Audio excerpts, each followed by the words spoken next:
आता होत आले यापुढे ते ना कधी होणे.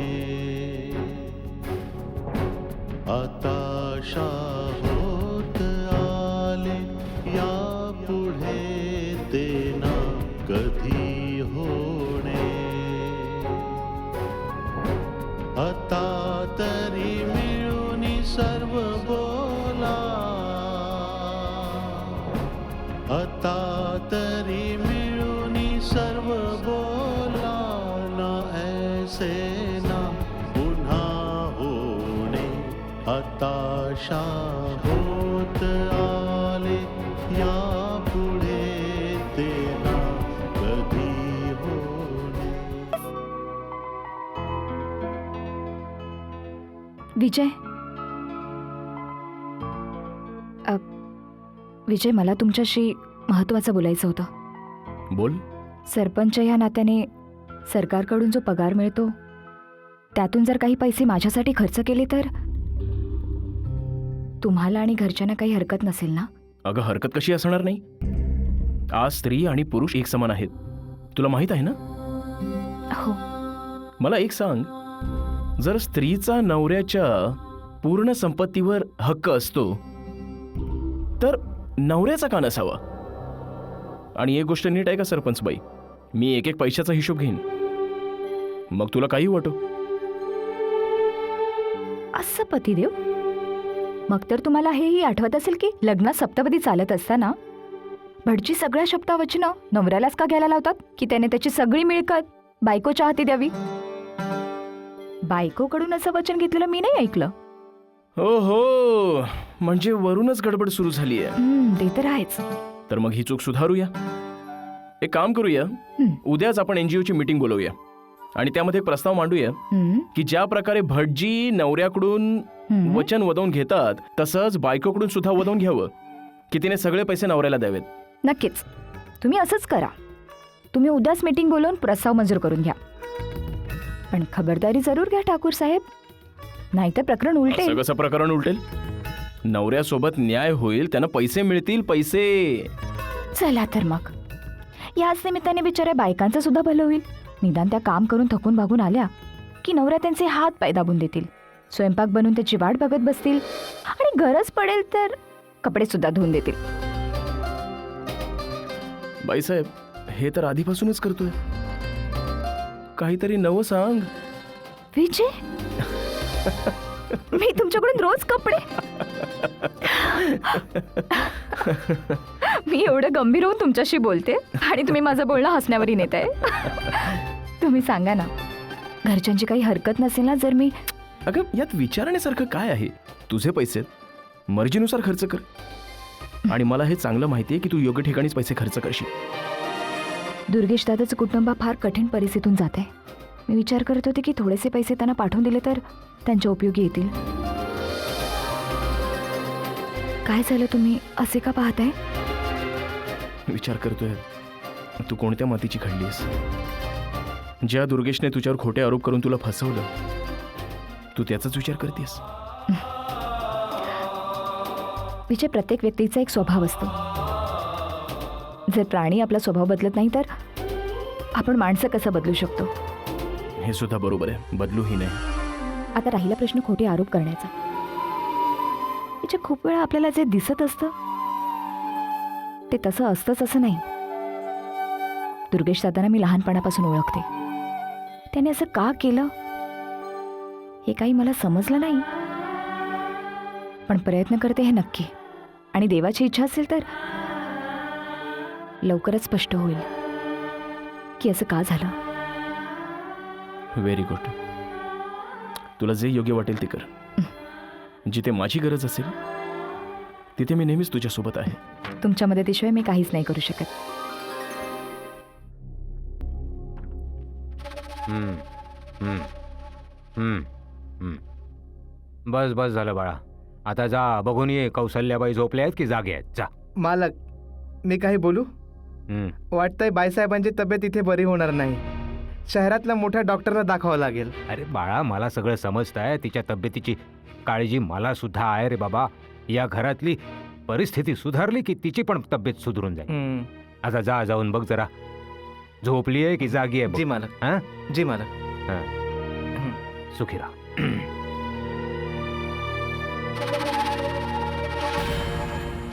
बाबा, मला एक गोष्ट सांगा. माझ्या माहेरी खाण्यापिण्याचे हाल आहेत का, म्हणून माझं पोट भरण्यासाठी इथे पडून राहिले? हे बघा बाबा, जर तुम्हाला माझं इथे राहणं खटकत असेल तर मला सरळ सांगून टाका. मी माझ्या माहेरी निघून जाईल. अहो, अजून माझे आई बाबा जिवंत आहेत. अरे तुला काय झालंय? नुसती बडबड बडबड बडबड करत चाललीयस. बडबडू नको तर काय करू? हे रोज रोज होणारे अपमान मला सहन होत नाहीयेत. अहो, देवाने आधीच माझ्या आयुष्याचा एवढा मोठा घात केलाय, पण ह्याचा अर्थ असा नाही ना की कोणीही येऊन मला वाटेल तसं बोलून निघून जाईल. हे बघ सोनबाई, माझं डोकं अजिबात काम करत नाही. तुला जे काही बोलायचंय ते सरळ सरळ सांग की नेमकं काय झालं. कोणाचं बोलणं जिव्हारी लागलं? कोण काय बोलणार बाबा? त्या काकी, त्या तर माझी पाठच सोडत नाहीयेत. त्या म्हणतात की त्या मला या हवेली सहन करतायत. त्यांच्या म्हणण्यानुसार मला खूप अगोदरच धक्के मारून या हवेलीतून बाहेर हाकलायला हवं होतं. तिचं बोलणं कशाला मनावर घ्यायचं? ती मोठी आहे, टोकाचं बोलत असते. बोलू दे, तू ऐकून घे. असं नाहीये बाबा. या हवेलीची मान मर्यादा आणि तुम्हा सगळ्यांविषयीचा आदर आहे जो मला अडवतोय. नाहीतर जिच्यामुळे माझं आयुष्य असं बेरंग झालंय, तिला तर गोळी घालून सरळ फासावरच लटकले असते मी. माझ्या माहेरी खाण्यापिण्याचे हाल आहेत का, म्हणून माझं पोट भरण्यासाठी इथे पडून राहिले? त्या महामायेमध्ये त्यांचा जीव अडकलाय. आणि आता तेच तर आहेत ज्यांच्या पोटी या हवेलीचा वंशज जन्माला येईल. पण आता माझी ही सहन करण्याची शक्ती संपली आहे. आणि ज्या दिवशी माझं डोकं सटकेल तेव्हा बंदूक उचलेन आणि धाडकन तिच्यावर गोळ्या झाडेन. मग जे होईल ते बघता येईल. या घरातली परिस्थिती कशी सुधारणार, केव्हा सुधारणार, हे तर आता मला सुद्धा समजत नाहीये. असा कुठला चमत्कार होईल? जर शांतीने भारतीला गोळ्या घातल्या तर जास्तीत जास्त काय होईल? शांतीला फाशीची शिक्षा होईल. अरे दादा, फारच पोरकटपणा आहे हा. आणि तुझा हा छोटा भाऊ असा पोरकटपणा कधीही करत नाही. अरे त्रिलोकी, तुला समजत नाहीये. माझे दोन शत्रू अशा प्रकारे कायमचे संपते. एकीकडे तर ती माझ्या काळजात रुतलेला काटा, ती भारती संपून जाईल. आणि मग दुसरीकडे त्या शांतीला फाशी होईल. बस, गंगाधरशी असलेलं जुनं वैर असं एका झटक्यात. आणि भारतीच्या मृत्यूने तुमचा सरपंच होण्याचा मार्ग सुद्धा मोकळा होईल. हो, ते तर आहेच. कसले कसले विचार करत असतोस दादा, कसले कसले विचार करत असतोस. अरे मी तुला आमदार बनवण्याचं स्वप्न बघतोय आणि तू आहेस की दुसऱ्याच्या उष्ट्या ताटाकडे टकलावून बसलास. कमाल करतोस दादा. हे बघ, नेमका हाच फरक आहे तुझ्या आणि माझ्या विचारांमध्ये. तुला तर ना शत्रूला आपल्याच घरात आणून एका झटक्यात संपवायचं असतं. ह्या उलट मला शत्रूच्या घरात घुसून त्याला पाण्याबाहेर काढून माशासारखं तडफडताना पाहण्याची इच्छा आहे. त्याला तिळतिळ तुटत मरताना पाहण्याची इच्छा आहे. अरे दादा, हा गंगाधर आणि भारती आणि शांती विंतीला मारणं म्हणजे आपल्यासाठी चुटकी सरशी होणारं काम आहे दादा. तुझी इच्छा काय की मी आयुष्यभर आपल्या पराभवावर आस्व गळत राहू, सगळं विसरून जाऊ? दादा, माझी इच्छा आहे की आजपासून शांतीला या हवेलीत जास्तीत जास्त मान सन्मान आणि सुख मिळावं. म्हणजे असं आहे दादा की गंगाधरच्या दोन्ही मुली त्याला प्राणापेक्षाही प्रिय आहेत. जर इथे तिला मान सन्मान आणि सुख मिळू लागलं ना तर गंगाधर शांत राहील. आपल्या वतीने तो निर्धास्त होईल आणि आपण संधी मिळताच आपलं काम करून टाकू. अरे दादा, त्या गंगाधरने तर या हवेलीत घुसखोरी केली होती ना, आता आपल्याला त्याच्या आयुष्यातच घुसखोरी करायची. असे हाल करायचे की त्याने देवाकडे मृत्यू जरी मागितला ना तरी त्याला मृत्यू मिळणार. तुला काय वाटतं हे सगळं एवढ्या सोप्या पद्धतीने पार पडेल? हा?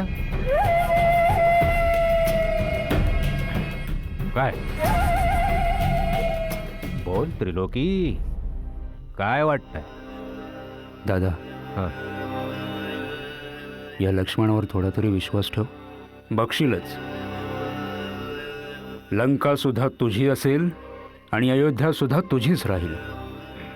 समजतंय, पण मला या गोष्टी समजून घ्यायच्या नाहीये. मला तर फक्त बघायचं आहे प्रत्यक्ष. समजलं?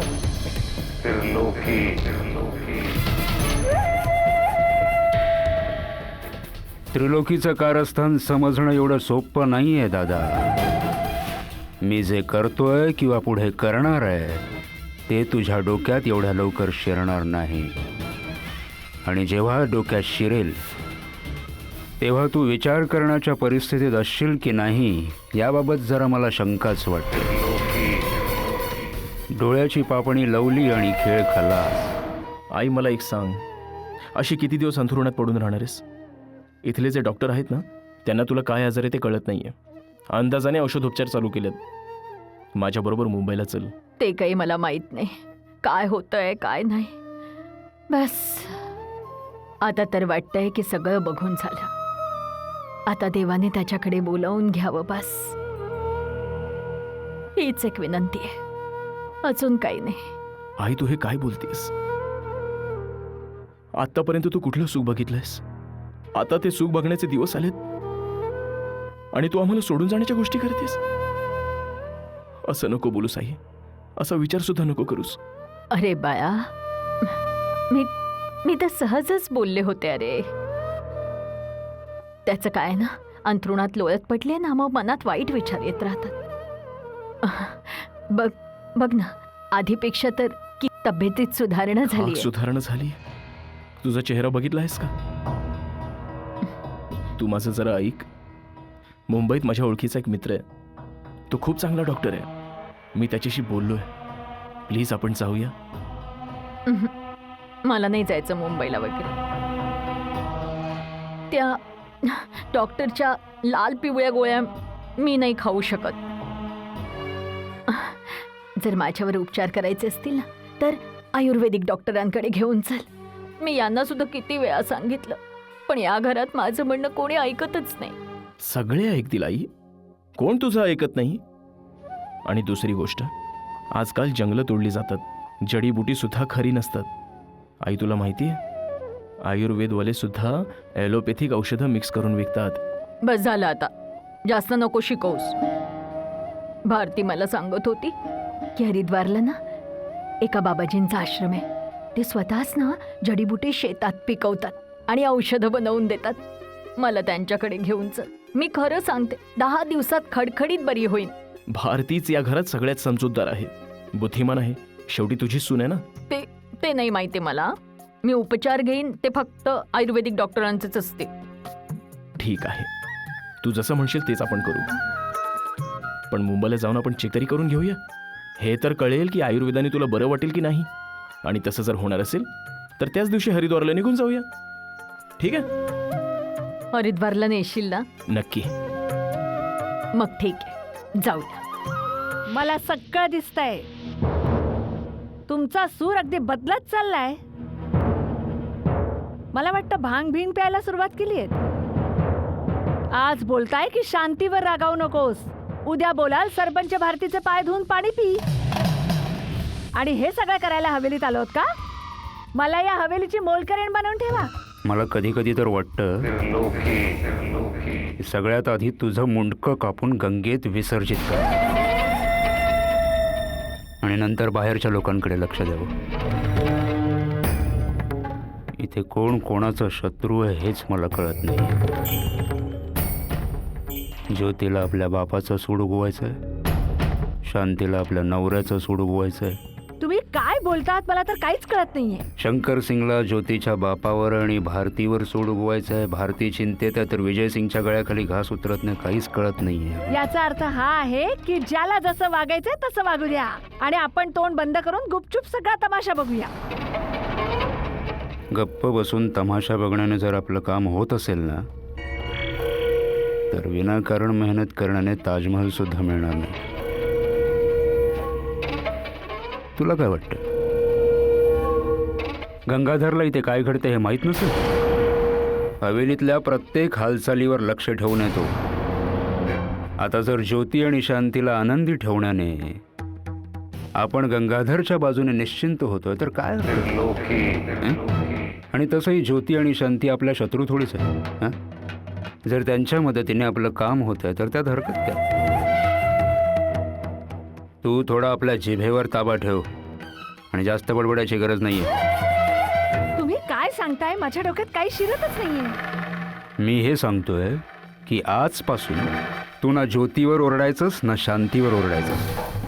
समजलेस? काही शिरतंय की नाही डोक्यात? मी तर म्हणतो की ज्योती आणि शांतीशी जेवढी जवळीक वाढवता येईल तेवढी वाढव आणि खास करून शांतीशी. तू ना तिच्याशी गोड वाग. एवढी गोड वाग की शांती तिच्या मनातील प्रत्येक गोष्ट तुला सांग. मग बघच या हवेलीवर आपण कसा कब्जा करतो ते. एका चुटकीसरशी सगळं आपल्या ताब्यात आलेलं असेल. चुटकीसरशी.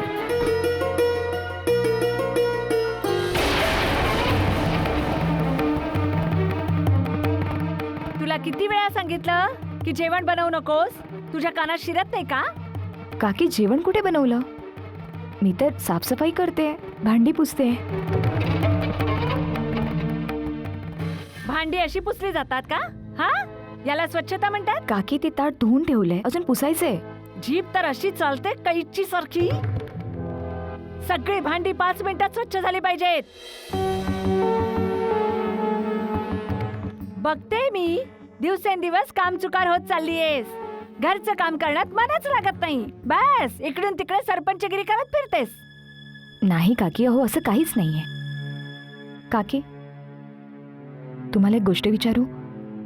म्हणजे जर परवानगी असेल तर मी खालच्या आळीत जाऊन येऊ का? हा दुर्गेश सुद्धा खालच्या आळीतच तर राहतो. ही सरपंच बाई त्याला शोधायला तर जात नसेल ना? काकी हा हा बोल. ते तळं सुकलं होतं तर म्हणून खणण्याचं काम सुरू झालंय. एकदा जाऊन येणं फार गरजेचं आहे. काही गरज नाहीये. मला माहितीये तू गावची सरपंच आहेस. तुला गावात जाणं गरजेचं आहे. घर संसाराच्या कामात तुझं मनच लागत. बस केस पिंजारून नट्टापट्टा करून गल्ली बोळ्यातून नुसती फिरत राहतेस. तू इतकी बेशरम आहेस ना. तुझी सासू 10 दिवसांपासून आजारी आहे. तुला काहीच फिकर नाहीये. तुला तिच्या औषधपणाची कसलीच काळजी नाहीये. काकी हे काय बोलताय? मी काळजी नाही करणार मग कोण करणार? आताच मी आईना औषध देऊन आले, त्या आराम करतायत. औषधं देऊन आलीस म्हणजे काय उपकार नाही केलेस? तुझी जबाबदारीच आहे ती. आजकालच्या सुनांना सासू सासऱ्यांची पर्वाच नाहीये. आणि ते आमचे दिवस होते. आम्ही आमच्या सासूबाईंना जरा सुद्धा त्रास दिला नाही. त्यांचं कधी डोकं जरी ठणकत असलं तरी सगळ्या सुना रात्रंदिवस तेलाने मालिश करत बसायच्या. आणि एक तू आहेस. एक गोष्ट लक्षात ठेव, आजपासून तू सुद्धा तेच करायचंस. आजपासून तुझ्या सासूची सगळी जबाबदारी तुझी असेल. मी काय म्हणते ते तुझ्या डोक्यात शिरताय की नाही?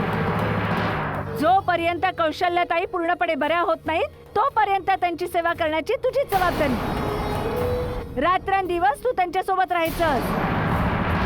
घराबाहेर पाऊल सुद्धा ठेवायचं नाही. मी काय बोलते ते तुझ्या मेंदूपर्यंत पोहोचतंय की नाही? हो काकी. ते बस एकदा जे सांगितलं ते सांगितलं. आता पटापट हात चालव. नाश्ता सुद्धा बनवायचा आहे.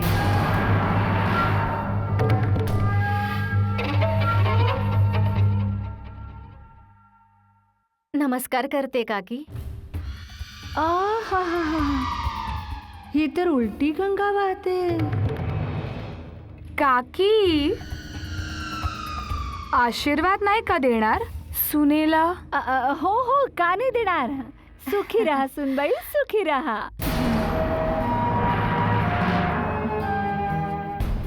बघितलं, हिला म्हणतात घरंदाज सून.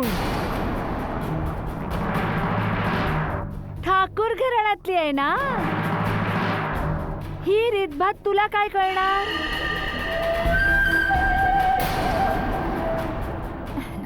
शांती बाळा, चल पटकन नाश्त्याची तयारी करून घेऊया. घाबरू नकोस, मी तुझ्या कामात तुला मदत करेन. माहितीये तुझे काका काय म्हणत होते? तुझे काका तर म्हणत होते की शांती सुनबाई तर एवढं चांगलं जेवण बनवते, एवढं चांगलं जेवण बनवते की काय सांगू. बोलत होते की शांतीच्या हातात तर जादू आहे, जादू. खूपच जादू झालेली दिसते काकी, पण ही कुठल्या गोष्टीची जादू आहे हे काही समजत नाही.